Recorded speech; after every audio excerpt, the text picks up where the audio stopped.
Too Many Hats podcast with your host with the most, Tony and Lavelle, every morning from 8 a.m. to 9 a.m. We also have Queen Watkins with Clock That He. Tune in with us and have a great time. Let's talk about it right here. Too Many Hats podcast.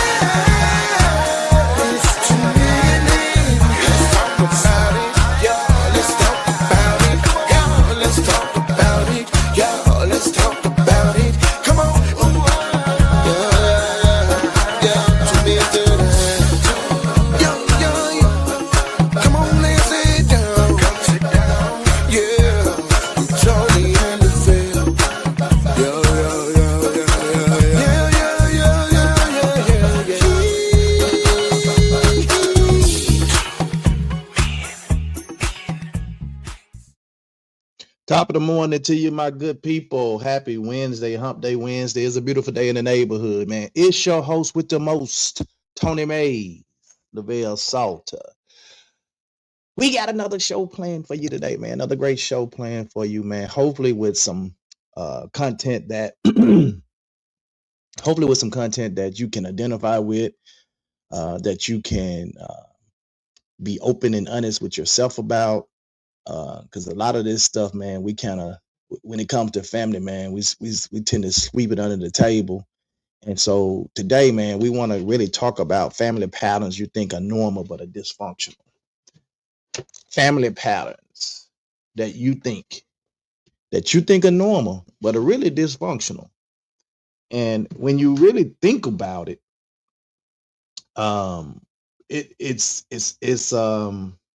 it's really interesting, man.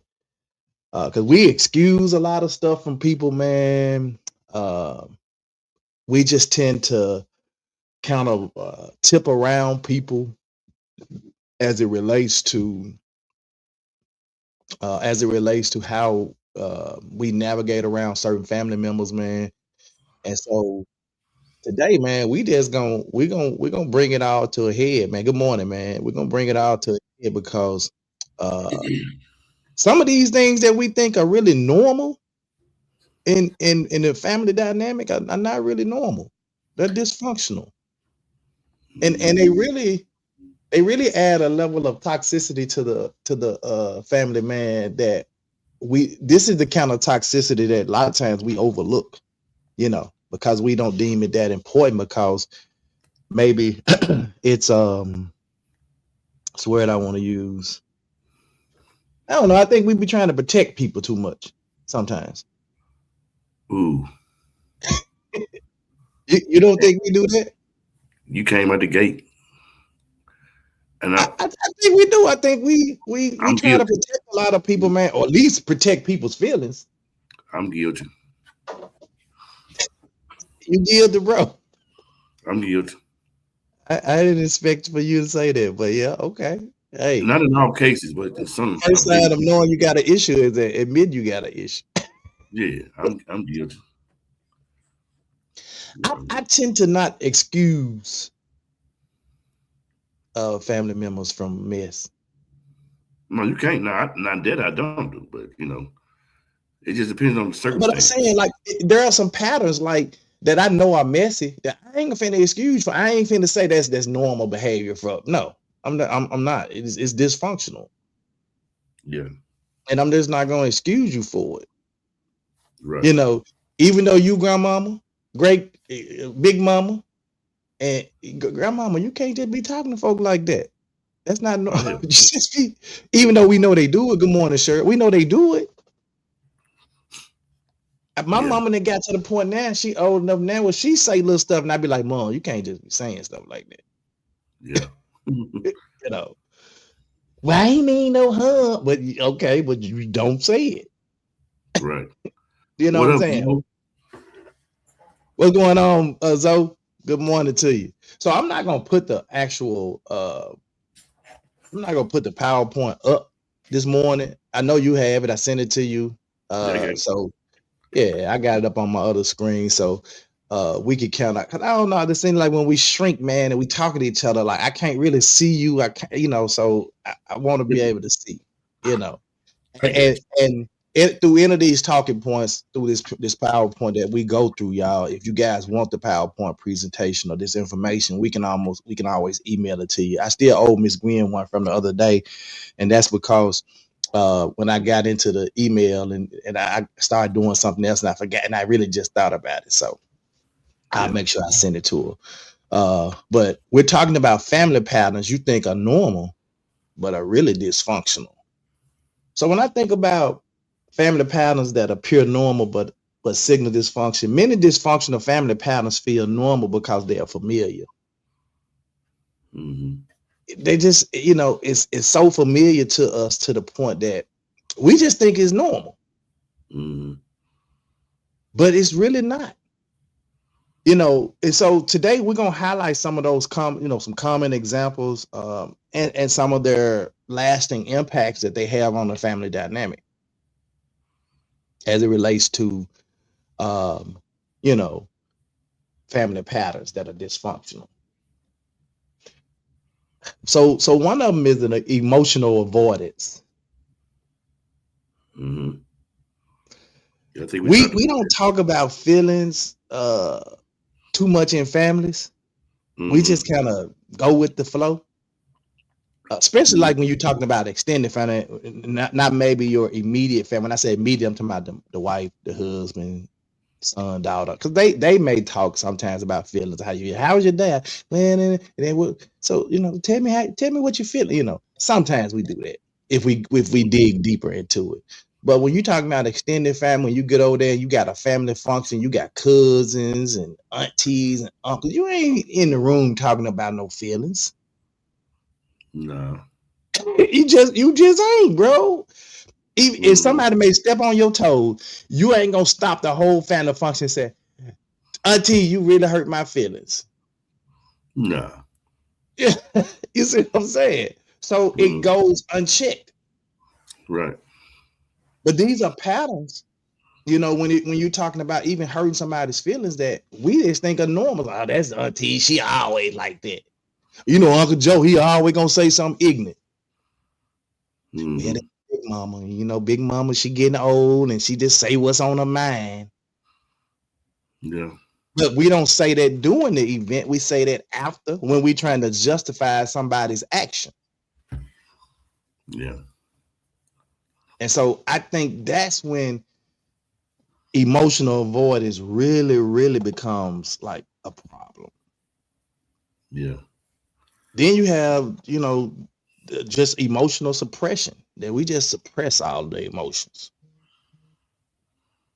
We don't even want to. We just suppress it, man. When we talk about it after the function, nothing. We just walk around here, with all those feelings and emotions just suppressed. Mm-hmm. That can be really dangerous, because if I don't want to say nothing to you, Lavelle, because I don't know, I just trying to keep it together, man. I don't want to talk about it after the fact. It is what it is. And I'm suppressing that stuff, right? After so long, it build up. Oh yeah. We always say pressure make pipes bust. Mm-hmm. So at some point, I'm gonna pop off. Mm-hmm. And it may not even be on you, the person who I've been suppressing all those feelings about. Mm-hmm. So we generally pop off. When we pop off on the wrong person. Mm. And then that person looking at you like, I ain't even really do nothing to them. And so they're trying to figure out what the heck they done said to you to make you pop out.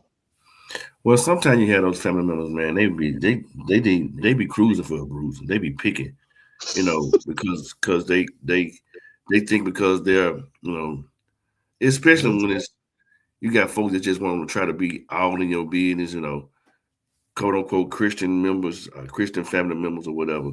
Why y'all drinking and why y'all this and why y'all that? And I remember one time, maybe some years ago, I won't say no names, but one of my said family members called it, kept picking, and they got what they asked for. You know what I'm saying? And I didn't mean no harm. Doing the function, doing the family function. Yeah, yeah, doing the family function. You gave him the business. I ain't had no choice. You keep on. You ain't gonna bag me back in the corner, doc. I'm not gonna do it. I'm coming out swinging. One of us got to win, and generally, I'm not gonna lose. Nah. So let me ask you this: was that like a over the time, like a lot of stuff, kind of like built up, where that person had just been saying stuff, and then you just shot off, or this Yeah, just and not just to me. You know what I'm saying? just it to was like everybody. So you were just defending everybody. pretty much. You ain't finna keep on doing this. Wow. Like, granted, Marcus says, I would give them some grace because they don't really move in that way. right. You know, they still messy. You know, Right. they can be, but you know, they have grown. You know, thank Okay. God. So you kind of like, or maybe they look at you and be like, I don't want Lavelle to pop off on me again. So let me put myself in check. Monica says, saying the first thing that comes to mind without any thought of other people's feelings, just saying whatever. They say words don't hurt, but they really can. And after you said them, ain't no take back. Yeah, that's true. I think that's really kind of how it all starts. You know, they just kind of say, people just kind of say whatever come to their mind, because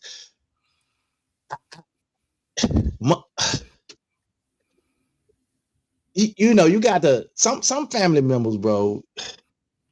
We do give them a pass. We give a lot of family members pass because we feel like we're just ignorant, and we just. But at what point, man, you're just gonna keep allowing them to be dysfunctional, disrupting the family functions and dinners and whatever, and just not be checked on it? Because maybe, to be honest with you, some people, I honestly think that some family members are so I hate to use the word dumb, but just out of touch. That's a good word. They so out of touch, so they don't even realize that when they say stuff to hurt people's feeling, or say the first thing to come out of their mind that's toxic, they just, it's just normal for them. Mm-hmm. And they don't really think they said nothing or did nothing wrong. Yeah. Good morning, Miss Gwen. So how can you we don't talk about the feelings at the family functions, or you know, we try to avoid those feelings, talking about them. We suppress those emotions, but what happens is, over a period of time, because we suppress those emotions, or we don't talk about those feelings, over the period of time, we end up having a difficulty really expressing needs and our emotions, because we just suppressed, and then we don't want to talk about it. Mm-hmm. And I think this happens a lot of times with men too. You know, when we talked about early on in the podcast, when we talked about just me and you, we talked about how men shut down. Mm-hmm. You know, when there are arguments or different stuff, we don't want to hear that. We just shut down, right? Mm-hmm. Well, that's really kind of a you know, one of those things where we don't want to talk about the feelings or talk about the incidents, or we suppressing. You know, I don't talk, we just suppress it. Until one point, you know, we just really blow up. And then when we blow up, that person looking at the other person looking, it's like, well, where is this really, what, you know, coming from? Mm-hmm. And it's just we've suppressed these emotions for so long, these feelings and emotions, and to the point, man. Well, in some cases, what happens is you try your best to be respectful, and you know, you see the stuff happening, you see it occurring. You know, a lot of times what happens is a lot of that function, that dysfunctionality goes on privately, that you're not really privileged to see a lot of, and then when it come out publicly, you like, you already know how they is, but they be trying to flaunt their shit, right? You know, it's, excuse my Right. vernacular, and you know, Dang, French. yeah, they be trying to, you know, like they be testing the water, so to speak. You know what I'm saying? Mm-hmm. You be like, so that's what we're doing. You're gonna just keep on doing the same thing, expecting a different result. No, eventually you're gonna get That's a definition of insanity. right, right, right. Keep So doing the same exact thing you're doing, but expecting a different result. Who does that? at some point you're gonna reap what you sow. Sometimes when you reaping what you sow, you don't like it. What you reaping? Yeah, it is what it is. Many of us do this, man. When as it relates to family patterns and stuff, man, we walk on eggshells. Mm-hmm. I know we've mentioned this probably before in one of the segments where we talked about how we just tip around certain family members. We just walk on eggshells because we don't want to set them off. Yeah. I think everybody got the family member that show up at the functions, and everybody say when they showing up and they say pull up, oh Lord, here goes so and so. Watch what you say. Y'all know if you say the wrong thing, they going off. Mm-hmm. You know. I, I don't think I ever want to be that person, man, where as soon as I step up and walk in the room, everybody get quiet. Yeah, no. Because you already know they either been talking about you or something. Mm-hmm. Yeah. You know. They done said something. Mm. me and Monica got this thing, bro. We do. I might be snitching, but anyway, we got this thing, dude. We be a family fuck, we just kind of give each other little eye looks and stuff. Mm. It's like especially if it's something like we being discussed or talked about, and then we look at each other like get each other out of look, man. Be like, Yeah. and then if it's getting too out of control, it'd be like, you know, you ready to go, babe? Yeah, I'm ready. You know, it's time to go, man. Like yeah. Some stuff I use, man, and I used to be able to tolerate stuff a little longer, but now I'm lying. Back in the day, like I had zero tolerance, man. They get to talking that BS, and be like, "I see you at the house, boo. I'm gone." You know, so you got to. I ain't finna walk on eggshells around folk, bro. Mm-hmm. That's just it take too much energy. It do. It really does. It takes a lot of energy when you're talking about walking on eggshells around folk. Mm-hmm. You avoid triggering one family member. Mm-hmm. You know everybody don't want to say nothing to this person to the point where they just gonna mess up the whole family function. Oh, the family function they been ruined. Mm-hmm. Monica said there was a situation recently with a dysfunctional family member that I had been praying about. God put it on my heart to not match their energy and allowed me to show them how to be positive instead of matching their negative energy. Yeah, it's hard for me. I don't know, man. Sometimes I have that little clapback spirit. Now, don't get me wrong. I do have some control, some self-control, where when somebody says something, and I can control it a little bit, but I can't control it a lot. Mm-hmm. I can control it a little bit, but if you go too far, I ain't responsible for what comes next. Right. Then you have the reality of this. The pattern is you avoid the triggering one family. Then the reality of it is there's fear-based harmony. Good morning, Phyllis. Because you avoid triggering that person, now you're creating a fear-based harmony. Mm-hmm. Now the outcome of that is you got anxiety, hypervigilance, people pleasing. Mm-hmm. Because you try to do everything to please that person to keep from setting them out. Yep. And being a Hardaway, we have big families, and we have sometimes big family functions. I have not. I'm trying to think. Have I ever been at a? I have been at a couple. I've been at a couple of family functions where I didn't see no drama or nothing pop off. But most of the time, is there's a little argument over here or somebody clapping back at somebody over here. It's something. So, but I mean, it ain't like where it's just tearing up the whole function. But it's like they say something what they say really quick, and then somebody pull them away. They ain't gonna be talking to me like that. Then everybody go back to doing what they're doing. Good morning, Miss Bartlett. So it happens. But we ain't talking about the one-off instances. We talking about this family member that every time they show up, they got something to say that's gonna mess the whole function up.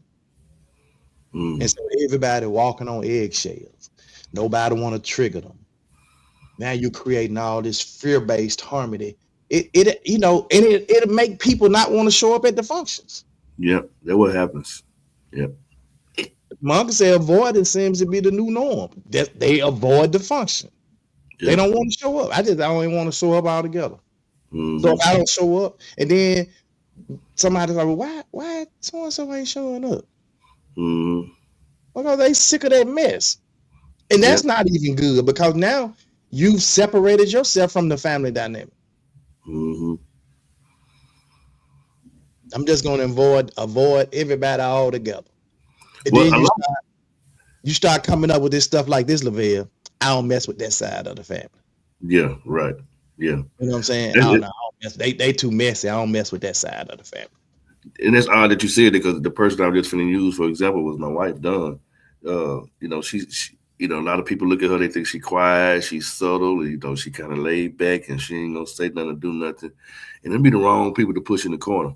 And I've seen her where, she got to her limit, to where they like, that's your fault. You did that to her. You just thought you can, say what you want to say and do what you want to do, and you got what you asked for, because it seemed like you were poking at the bear, and that's what you get. And and I think a lot of times some of the folks be, kind of sizing people up like, yeah, she ain't got it all together. She thinks she, yep, okay, yeah. And then they going on over there and dive over in their damn Walshness and get what you was asking for. Yeah. If they say you effed around and found out. So there it is. Go find out today.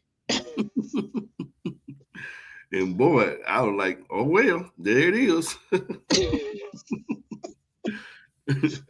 Well, that's one thing you really can't do. You really can't push a quiet person. You can't bag them up in no corner, right? Or just keep poking at them. Because when they come out of the corner, you'll be like, I didn't even say nothing to him. But now you've been poking at the bear. You've been doing it. Yeah, Doc. Monkey said the family members that can dish it out but can't take it.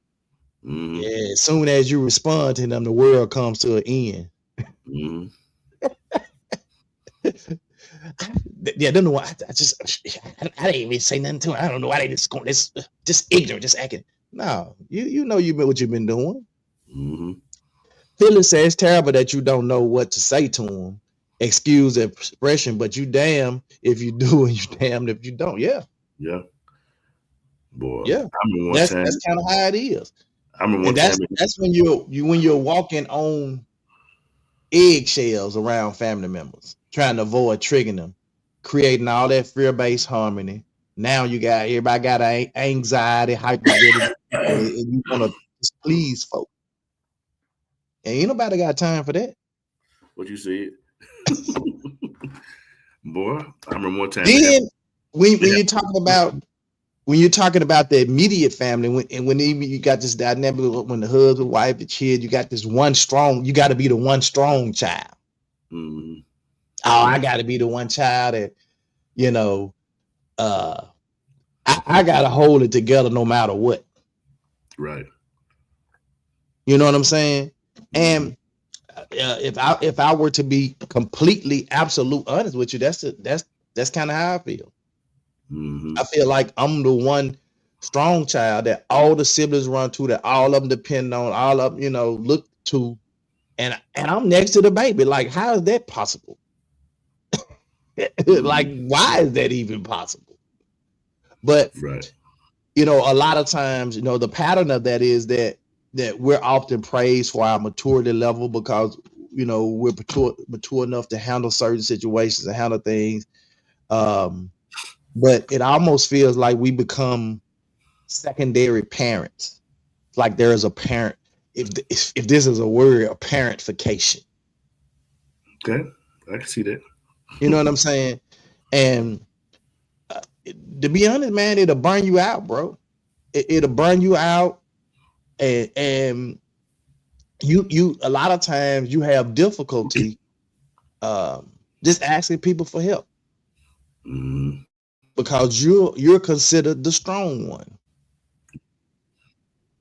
So that's one of those things that I know is can be, that's people think it's normal, but it's not, bro. Like it's dysfunction. That's a family dysfunction, man. That's a dysfunctional sign.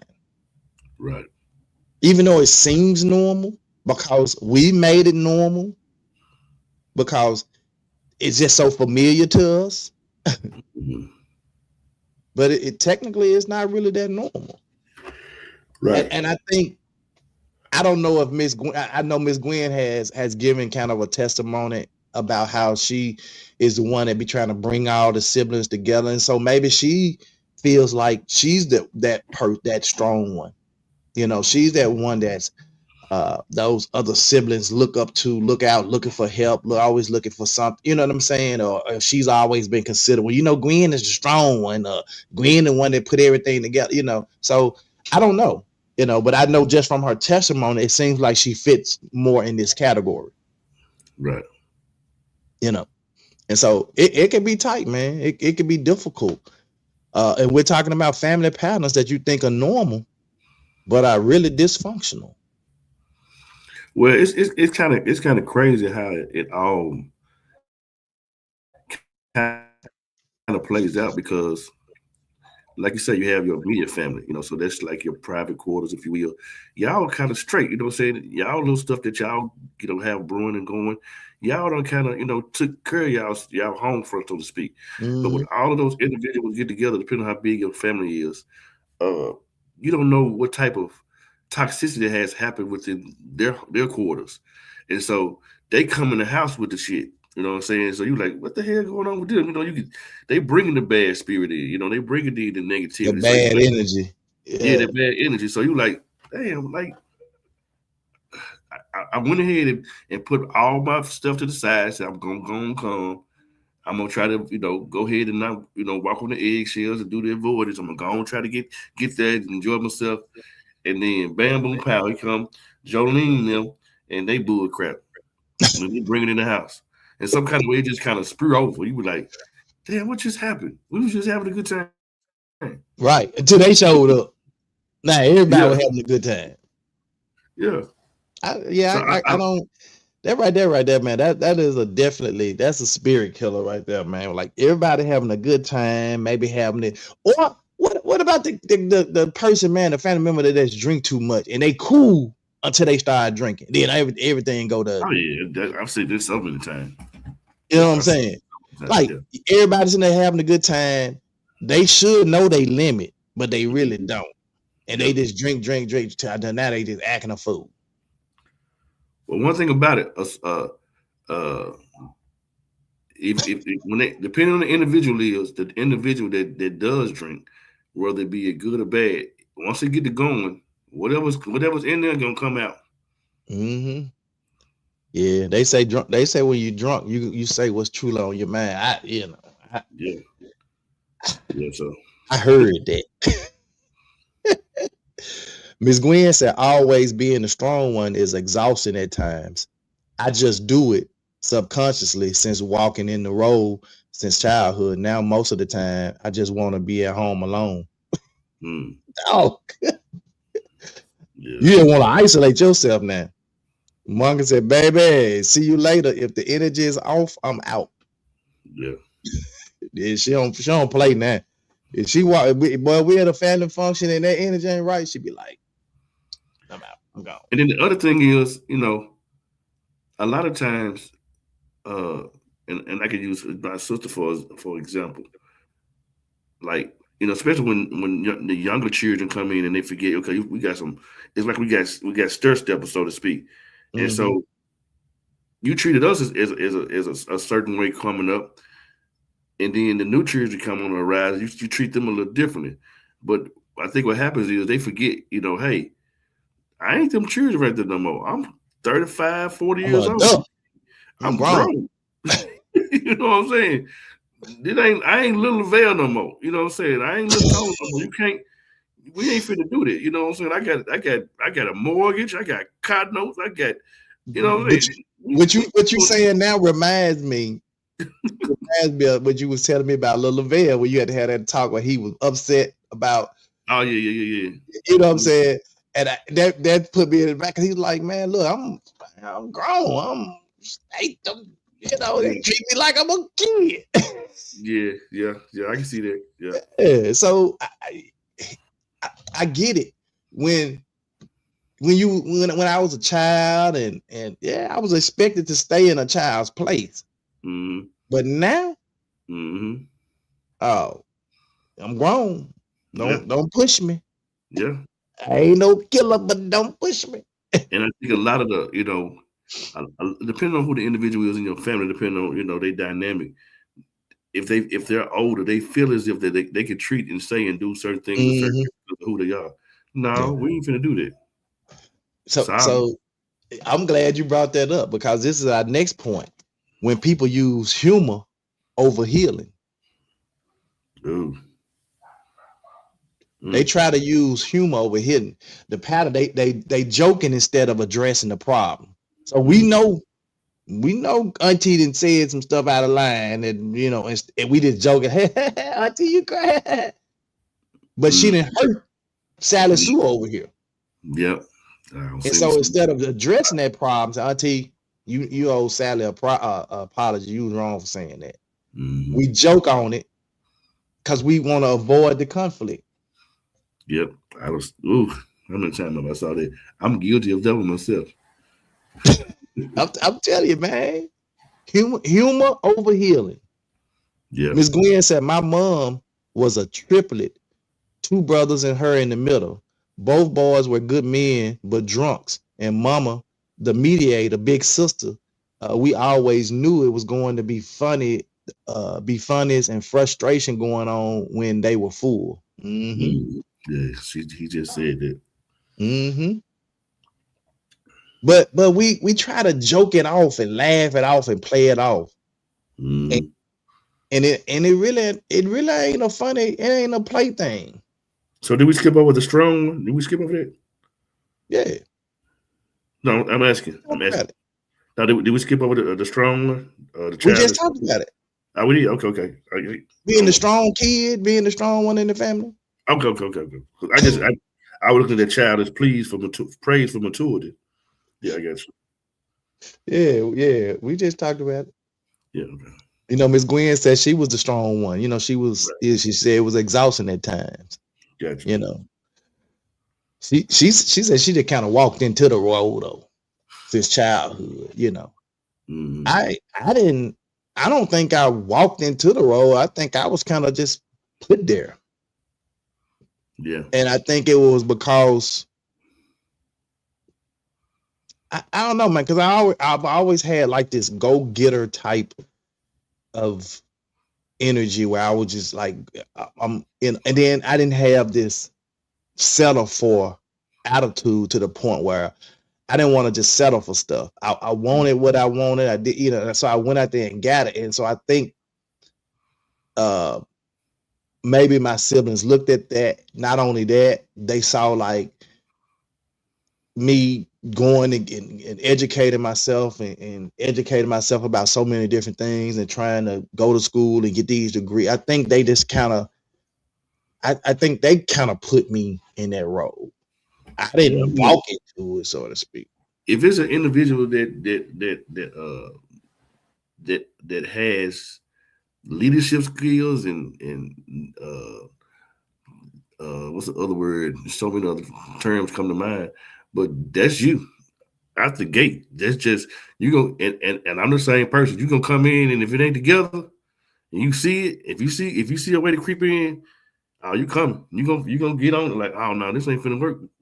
I'm finna go. Yeah. I don't like this organization. Maybe I get that from Monica. I probably picked that up from Monica because she don't like stuff has to be organized and so maybe I picked that up being around her all these years. I don't know. But it's tough sometimes. You know what I'm saying? So but Miss Gwen said humor masks a lot of hurt. Joking is the coping mechanism.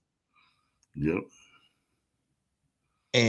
But this the crazy part, Miss Gwen, is normally the person making the joke about the situation ain't the person that's being hurt. Correct. You ain't funny to them. Yep. You know what I'm saying? Mm-hmm. And the person that's making the joke about it trying to cover up for the one who didn't cause the other person to hurt. Right. And that is conflict avoidance. You're avoiding the conflict. Mm-hmm. So the outcome of that is you got trouble asserting the needs. Mm-hmm. And that's an issue. Yep. Monica said, now that gets on my last nerve when a hateful family member jokingly say what they trying to say. You ain't fun. Now that too. Mm-hmm. When they trying to be funny by saying something negative. Mm-hmm. They do that too.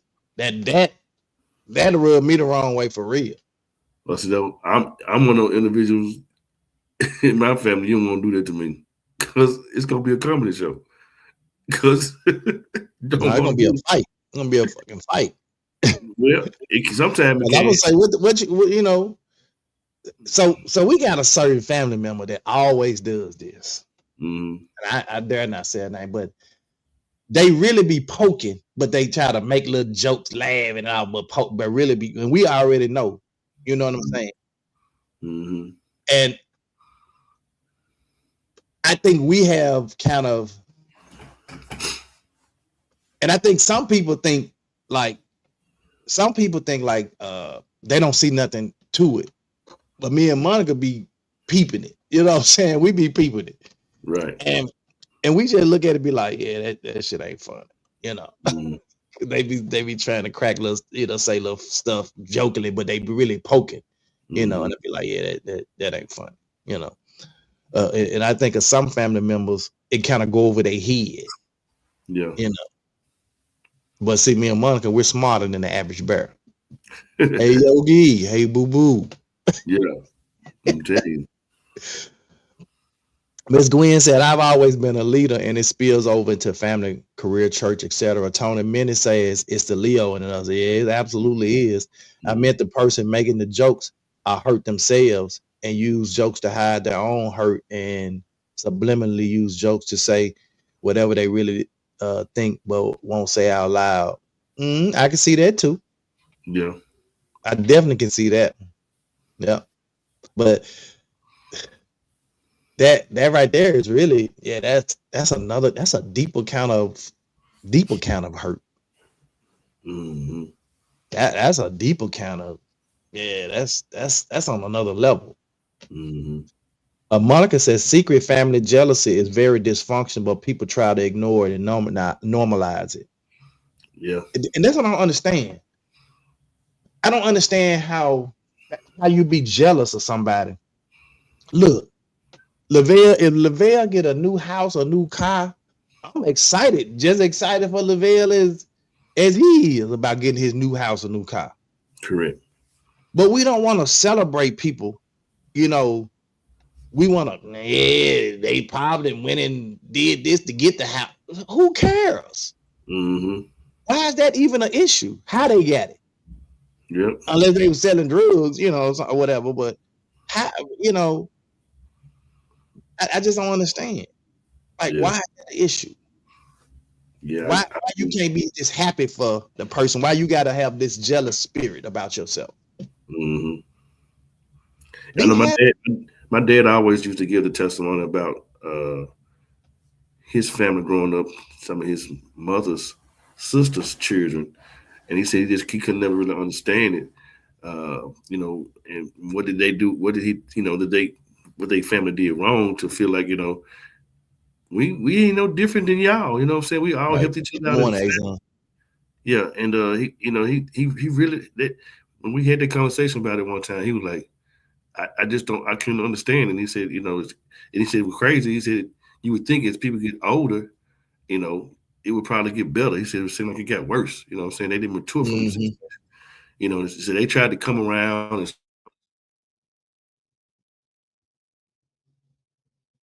still, be family. And said that the work hard and got what we are supposed to get. So it's crazy.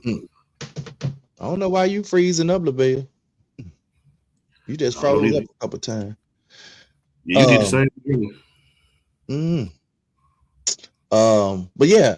So then you got loyalty over well-being.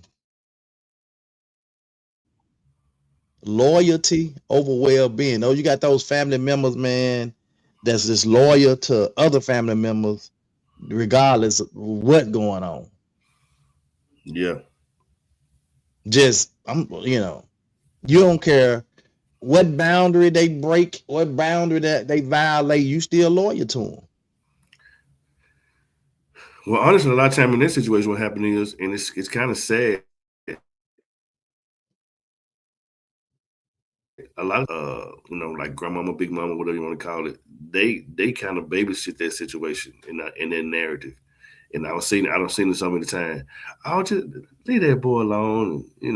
It's because a lot of time it has something because that person is receiving something from that person, and so they don't want to miss out on this. So they let them slide, so to speak. Boy, you started breaking up bad. What is going on? They don't even care. You started breaking up real bad. I don't know. I got full balls on my internet.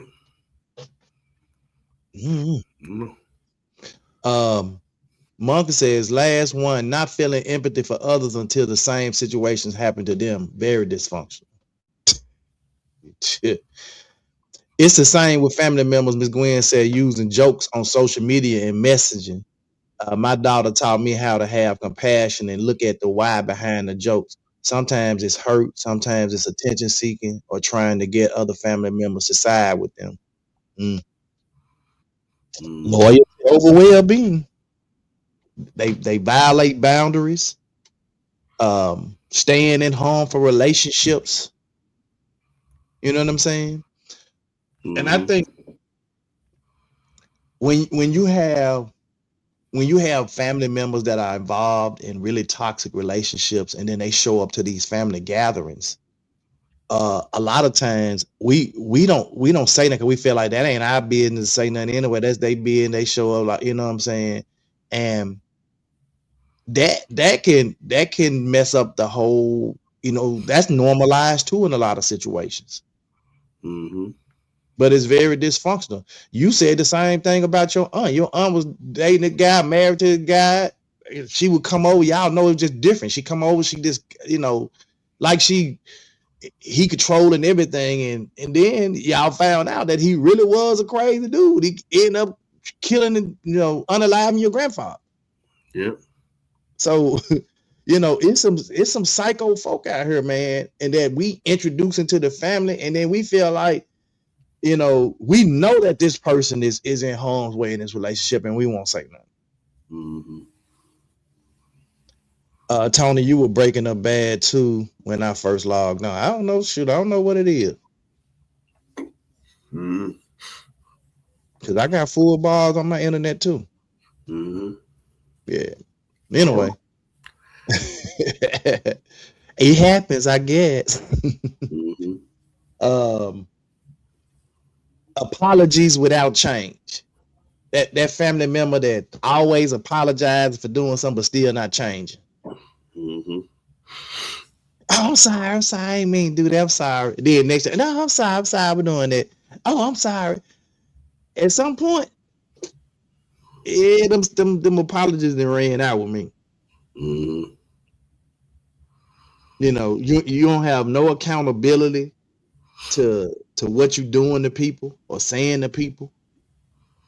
You just doing it. Then you think just because you say, oh, I'm sorry afterwards. We got a family member just like that.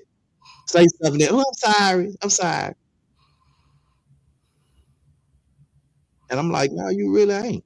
You meant to say what you were saying. Mhm. And I ain't gonna lie. If the shoe fit, wear it. Period. Period. Azon says, "I'm with whatever is right, and I'm the one that called it out. Right is right, and wrong is wrong." Yeah. But then you become the S starter at the family functions. The villain, if you will. He always got a problem with everything. No, wrong is wrong and right is right. Yep. What about no apology with expectation that things will continue to be as usual? Mm. Yep. I can almost accept a no apology before I can. You just keep saying I'm sorry, then you keep doing the same thing. Right. At least if you don't apologize, I didn't know you got an issue. And we're gonna either try to talk about it offline, and if you don't want to talk about it, then that's you. I done moved on, but don't bring it back up to me again. So you have the repeat apologies. There's no accountability, and basically you create confusion about a healthy relationship. Because there's no healthy relationship in it. It's not healthy. Yep. And Gwen said, as Mama used to say, they family, but handle them with the long handle spoon. Again, I think when you're talking about normalizing dysfunctional behavior in family, I think this is where you get a lot of family members that's just not with the ish. They non-confrontational. They not with that mess. Them the ones that say, I'll just stay at home. I just don't come to family functions because they gonna be messy. And then you have those people that say, like me, family is everything to me. I show up even thinking that there might be, or knowing that there might be an issue, but I'm gonna try to address it. Now y'all know that ain't right. Y'all shouldn't be doing it. Now can we move past that? Whatever. She's Azon said, I've been the black sheep since I was born, so I just don't be bothered. That's crazy. Ms. Gwen, so always being defensive and judgmental when called out on a mess. Yep.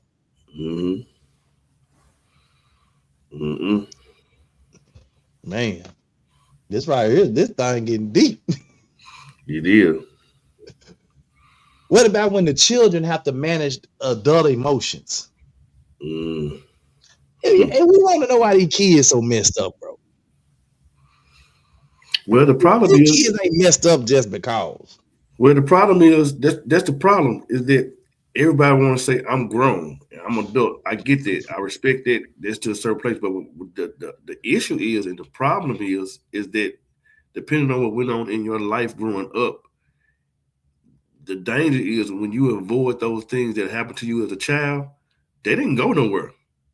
If you didn't get no help, or y'all didn't talk about it, or you know what I'm saying, something was done to you, whatever the case may be, that's still there. It ain't going nowhere. Right. You can suppress it or file it away, whatever you want to say. Little Tony's still in there. Little Bill is still in there. It's because in the essence of who he is, because how the scripture said, once a man, twice a child. So that child is still living, and in some cases, depending on how bad the situation was, and stuff that you didn't see that person went through as a child and stuff like that, it comes up, and we be wondering where it comes from but we didn't know nothing about it because we didn't talk about it. They didn't talk about it. They didn't deal with it. So that's when you talk about the trauma, you know what I'm saying, and all the stuff that person didn't deal with, and it's bad. It's real bad. Wow. We put children in some really bad situations sometimes. Azon said, y'all don't miss on this podcast. He said, y'all don't miss on this podcast. I don't even use the spoon. He said, I pigeon feed them, but I pick my battles at times. I never put my son in adult situations. The pattern is that the children have to soothe the adults. What in what world does that even make sense? But if you watch social media, there are a lot of children on there that are viral for how they treat adults. I don't know if y'all seen the one little boy, the little light skinned boy. I think he's from Louisiana. His mama always cooking for him. Mm-hmm. Oh yeah. Your mama, you the best mama. You see what I'm saying? Mm-hmm. And he's very mannerable. He talks about all the good food his mama can always. That's soothing for her. Mm-hmm. Guarantee you it is. Yeah. You know what I'm saying? Then there's a little boy. His name is Lil. They call him Lil. What's his name? But boy, wise beyond his years. Mm-hmm. I think his name. He always got something real, just encouraging to say. It's encouraging to say to the people. He got an old man name.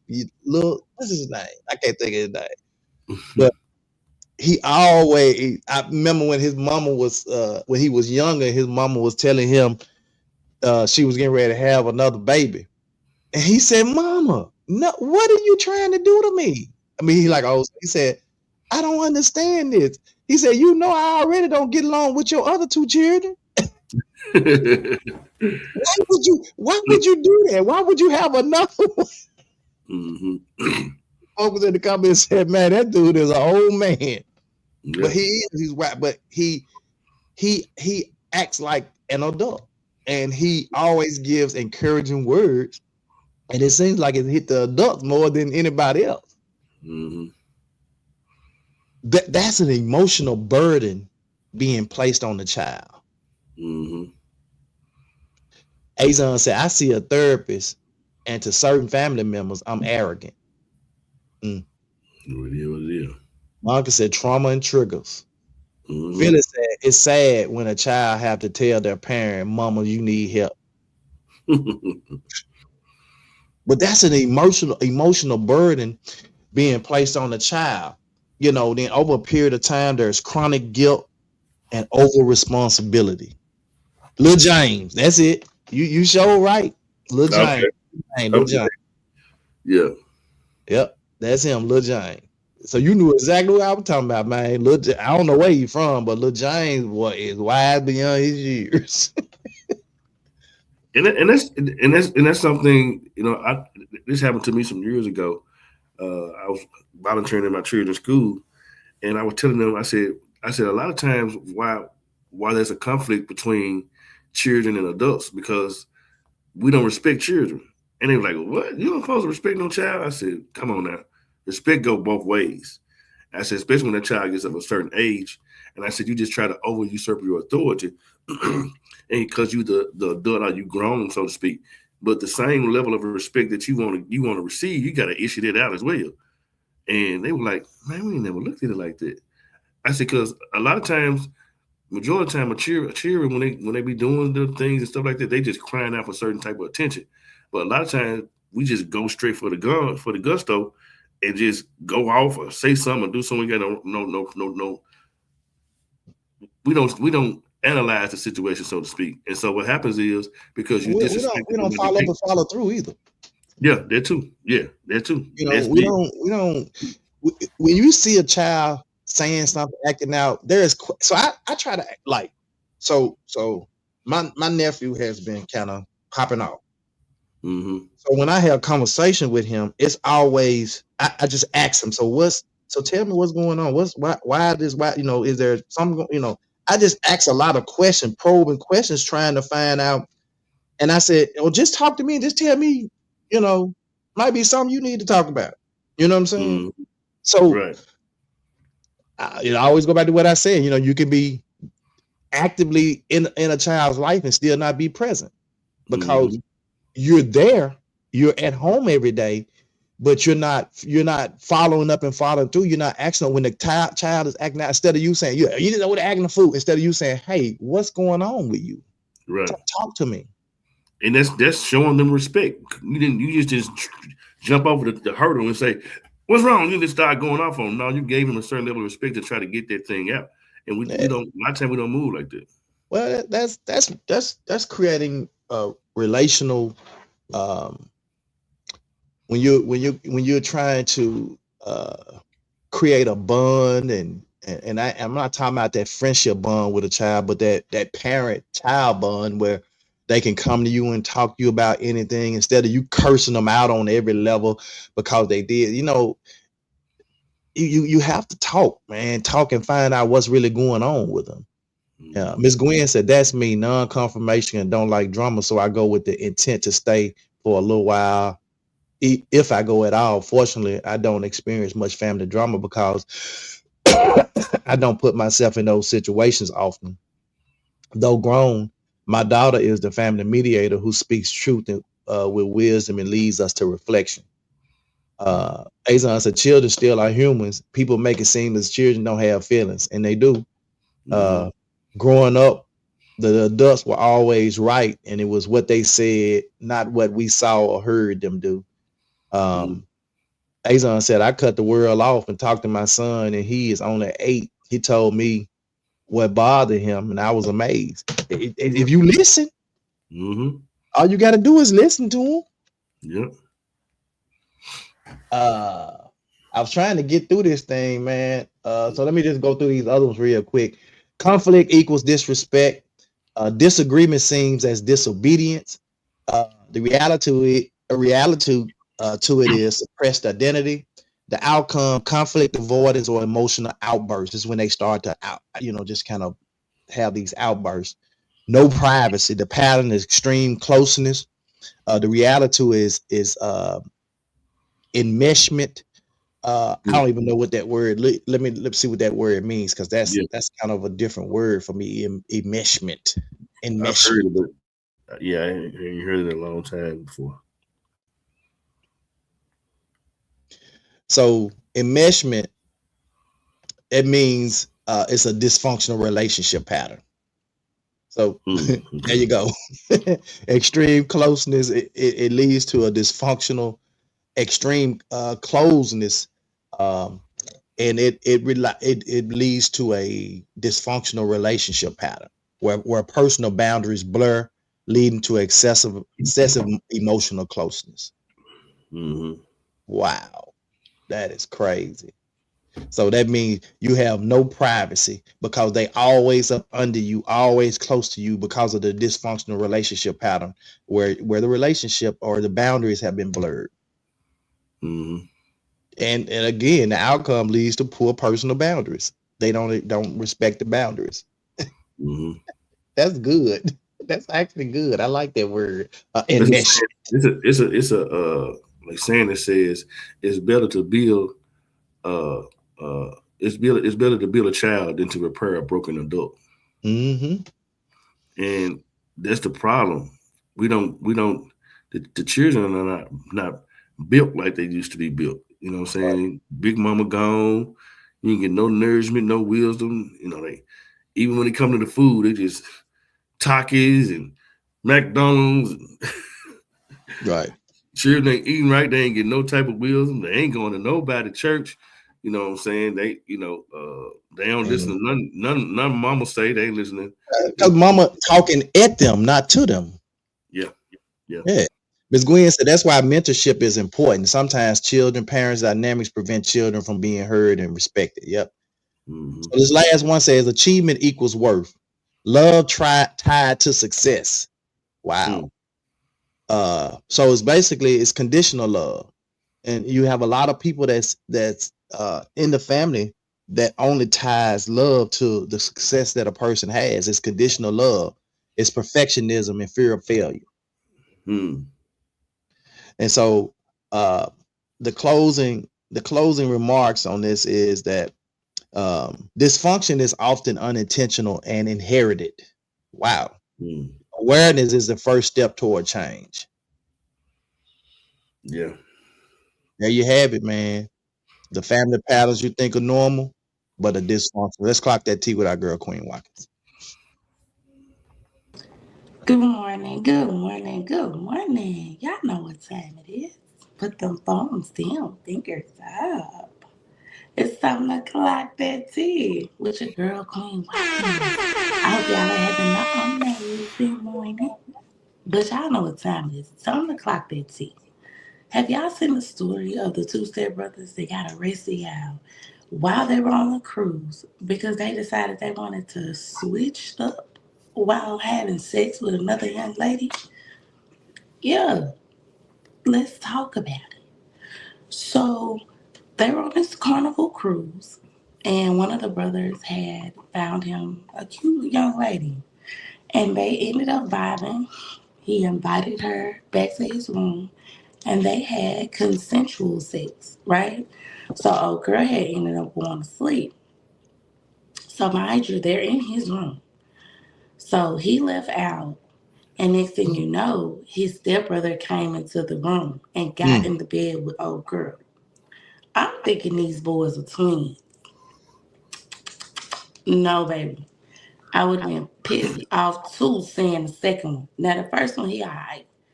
But to see the second one and to know that I done slept with you, ooh, yeah. But let's continue with the story.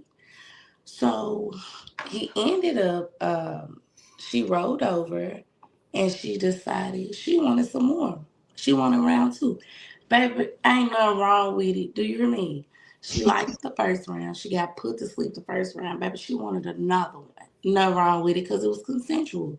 But when she reached over, it wasn't the guy. Like she ended up, it was dark in the room. So she ended up having intercourse with the stepbrother. She cut the lights on, realized it wasn't old boy that she was having intercourse with at first. Baby left out the room screaming and yelling. You hear me? Half naked and out. She was not going. And I'm with you on all that. Because why would you do that? So they got her help.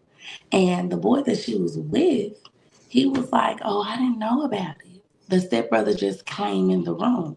Now, that could be a good story if they was, if they had the same room, sharing the same room, and he did just walk in. But at the same time, why would you crawl your big long nose at? Why would you get in the bed with that girl? You don't even know that girl. So why would you get your ass? Why would you get in the bed with her? Lock them up. Mm. Nah, but for real. So they ended up locking both of them up in the Caribbean, and they're still currently locked up in the Caribbean until this stuff gets situated. So they were charged with rape, yes, as they should have been, because why would you touch that girl? Now I can't really say if the dude knew about it. I need to get some more details on it, but I can say yeah, it was just nasty. Come on now, you and slow. They claim He that got they a pepper. planned on doing this, right? Why are y'all planning? It's so many, from what I heard, it's so many people on a cruise. What you got to have the same woman for, right? Mm. That ain't cute. What goes on in a cruise stays on a cruise, right? Like in Vegas. But that's not cute. That's not no mess that's gonna stay on a cruise. It's gonna come outside the cruise because why would you do some stuff like that?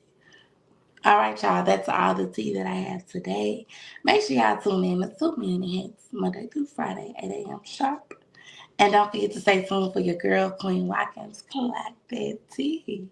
Y'all have a blessed, safe New Year's Eve. And I pray that I see y'all in the new year. Bye. Bye. Man, so did she say that the other brother left out and let the other brother in, or he just came in and got in the bed with the girl? So you say he just came in. So I'd be like, bro, you did that. I didn't. So I don't know. That's crazy. That's crazy. Anyway, hope you guys had this information was very good information for you today, talking about dysfunctional family patterns. Hope it was good. I sent that information to you, Ms. Gwen, and the one from the other day. Hopefully, you guys enjoyed this, man, and you learned something from it that you can take and apply to your family. And know that just because it seems normal or familiar, it can be very dysfunctional to your family. So that's all I have. We working tomorrow or we taking off? We not tomorrow. Okay. All right, man. We Cool. will resume on Friday. Friday. Yeah, Yeah. we will resume on Friday. Okay. How y'all coming with y'all catch up time? Y'all feeling okay? I'm getting there. Monk is still way off, but I'm getting there. Okay. Cool. Yeah, no, it's gonna take a couple more days probably, but Yeah. yeah. Yeah, that oh And boy. tonight gonna throw it off too. So Huh? I said tonight gonna throw it off too. Oh, okay. Yeah. Because we're going to church and then probably maybe by her sister's house or something. So Yeah. we said back in my college days, things like that would happen with college frats and um thanks for the popcorn. Okay. Yeah, yep. You're right, Miss Gwen. It used to happen a lot back in them college days. And Mhm. sometimes it wasn't necessarily reported though. Yeah. Yeah. All right, brother. Come on, pray us out. All right. Father God, we thank you for this day. We thank you for this opportunity. Thank you for life. Thank you for just being able to come down through 2025 and come down to the last day of the 2025 year, getting ready to embark into a new year, 2026. We've had some ups, we had some good days, we've had some bad days, we've had some hills to climb. But Lord God, we thank you that we could complain, but we won't, because we thank you for just keeping us when we weren't able to keep ourselves. Lord God, continue to touch every family that's getting ready to go into this new year and bring families back together again. Thank you for Tony family, my family, Miss Queen family, and all of us that congregate and fellowship with each other with this podcast. And we ask you to continue to bless our efforts and thought processes and what we do going into 2026. And Lord God, we actually do all these things in your darling son Jesus' name. And somebody shouted, Amen. Amen, man. We'll see you guys tomorrow. Not tomorrow, but Friday morning, same bat time. Same bad place. Men in hats. Let's talk about it. It's the 2 Minute Hats podcast with your hosts with the most, Tony and Lavelle. Every morning from 8 a.m. to 9 a.m. We also have Queen Watkins with Clock Dead. Tune in with us and have a great time. Let's talk about it right here. 2 Minute Hats podcast.